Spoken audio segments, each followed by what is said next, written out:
எல்லாரும் வணக்கம். நான் உங்கள் சபரி டூரிசம். இப்போ நம்ம பார்க்க போகிறது காய்கறி பற்றி. வாங்க வீடியோக்குள்ளே போகலாம். எல்லாருக்கும் இனிய காலை வணக்கம். இப்போ பார்த்தீங்கன்னா கத்திரிக்காய், பிரிஞ்சால், அதோட மெடிசன் பெனிஃபிட் பார்க்க போகிறோம். அதில் பார்த்தீங்கன்னா நாசுனின், கைனோதனின் இருக்குது. அதில் பார்த்தீங்கன்னா பிரிஞ்சாலில் விட்டமின் ஏ இருக்குது, இரும்பு சத்து இருக்குது, அது விட்டமின் சி, சிட்ரிக் அமிலமும் இருக்குது. அது பார்த்தீங்கன்னா விட்டமின் டியும் இருக்குது. அதில் எலும்புக்கு நல்லது, மூளை வளர்ச்சி நல்லது, பிரெயின் செல்ஸ் அதிகப்படுத்தும். அப்புறம் பார்த்தீங்கன்னா ஹார்ட் பேஷண்ட் சாப்பிட்லாம், ஹார்ட்டுக்கு நல்லது. இதய நோயை குணப்படுத்தும். பல்மனரி வெயின்ஸ், இன்ஃபீரியர் வெனக்கவா, சுப்பீரியர் வெனக்கவா, அதுக்கு ரொம்ப மெடிசன் பெற்றது. அப்புறம் பார்த்திங்கன்னா ரத்த சோகை குணப்படுத்தும், சக்கரை நோய், அப்புறம் ரத்த கொதிப்பு, பிளட் ப்ரெஷர், சுகர், பிபிக்கெலாம் அவ்வளோ பயனுள்ளதாக இருக்கும் கத்திரிக்காய். அப்புறம் பார்த்திங்கன்னா தோல் சுருவுக்கு நல்லது. அப்புறம் பார்த்திங்கன்னா குடல், கிட்னிக்கு அவ்வளோ நல்லது. எலும்பு வலி, மூட்டு தேய்மானதுக்கு நல்லது. சாப்பிட்டிங்கன்னா மெமரி பவர், அதாவது இரும்பு சத்து உள்ளது. அதுக்கு வேறு வேறையாக இருக்கும். பார்த்திங்கன்னா விதைகள்லாம் சாப்பிட்டிங்கன்னா ரத்தத்தில் இருக்கிற பிளட் இம்யூனைசேஷன் ஃபங்க்ஷன் பண்ணும். இம்யூன் சிஸ்டத்தை இது பண்ணும். பிளட் சர்க்குலேஷனை பாடி இம்யூன் சிஸ்டம் பண்ணும்.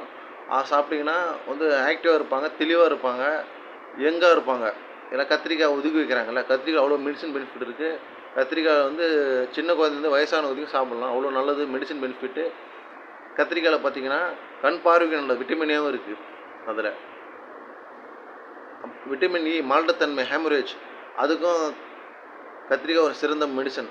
அதேமாதிரி பார்த்தீங்கன்னா பாவக்காய் பார்த்தீங்கன்னா விட்டமின் B6, பைரோடாக்சின் இருக்குது. பாவக்காய் சாப்பிட்டிங்கன்னா கண் பார்வைக்கு நல்லது, ரத்த சோகை, சக்கரை நோய், பிளட் ப்ரெஷர், பிபி அவ்வளோ நல்லதுங்க அதுங்க. அதேமாதிரி பார்த்தீங்கன்னா பாவக்காய் பார்த்தீங்கன்னா அதில் இருக்கிற செல்ஸ்லாம் பார்த்திங்கன்னா உடம்புல ஆக்டிவ் செல்ஸ் உண்டு பண்ணோம். சின்ன வயசுலேயே செல்ஸ் சோர்வாக இருக்கிறவங்க, ரொம்ப ரத்த சோகை வரலாம், அந்த சாப்பிட்டா ஆக்டிவாக இருப்பாங்க. அவ்வளோ எனர்ஜி ஃப்ரூட்ஸ் அது பாவக்காய். அதுமாதிரி நெல்லிக்காய் பற்றி சொல்லணும். நெல்லிக்காயில் வெறுத்து ஒதுக்குறாங்க. நெல்லிக்காய் சாப்பிட்டு 45 மருத்துவம் கொடுக்குது. முடி கொட்டுறது, தோல் சுருக்கம், கண் பார்வை, ரத்த சோகை, நரம்பு தளர்ச்சி, பிபி சுகர் இருக்கிறவங்க, அப்புறம் பார்த்திங்கன்னா பைல்ஸ் இருக்கிறவங்க அவ்வளோ நல்லது. கர்ப்பிணி பெண்கள் கூட நெல்லிக்காய் சாப்பிடலாம், அவ்வளோ மெடிசன்ஸ் நெல்லிக்காயில். அதுமாதிரி நெல்லிக்காயில் அவ்வளோ மருத்துவ குணம் இருக்குது. நெல்லிக்காய் பார்த்திங்கன்னா எல்லாம் கீழே கிடக்க எடுத்து சாப்பிட மாட்டாங்க. நெல்லிக்காயில் ஊறுகாய் போடுவாங்க. தேர்ந்த ஒரு நெல்லிக்காய் அவ்வளோ நல்லாயிருக்கும். ஃபேஸ்லாம் தேஜஸாக இருக்கும். அதேமாதிரி பார்த்திங்கன்னா பல் ஈரல், அப்புறம் வந்து பல் வலிமைப்படுத்து அவ்வளோ நல்லது. அதுமாரி இன்னொரு பழம் பார்ப்போம்னா பீர்க்கங்காய் சுகர், பிபிக்கு நல்லது, ரத்த சோகை குணப்படுத்தும். அதுமாரி கண் பார்வைக்கு நல்லது. பீர்க்கங்காய் சாப்பிட்டீங்கன்னா அதுவும் பைல்ஸுக்கு நல்லது, அவ்வளோ மெடிசன் பெனிஃபிட். அதிகம் பார்த்தா தமிழ்நாட்டில் அதிகமாக பீர்க்கங்காய் விளையுது. யாராவது இந்த வீடியோ பிடிச்சதான் மறக்காம லைக் பண்ணுங்கள், ஷேர் பண்ணுங்கள், சப்ஸ்கிரைப் பண்ணுங்கள்.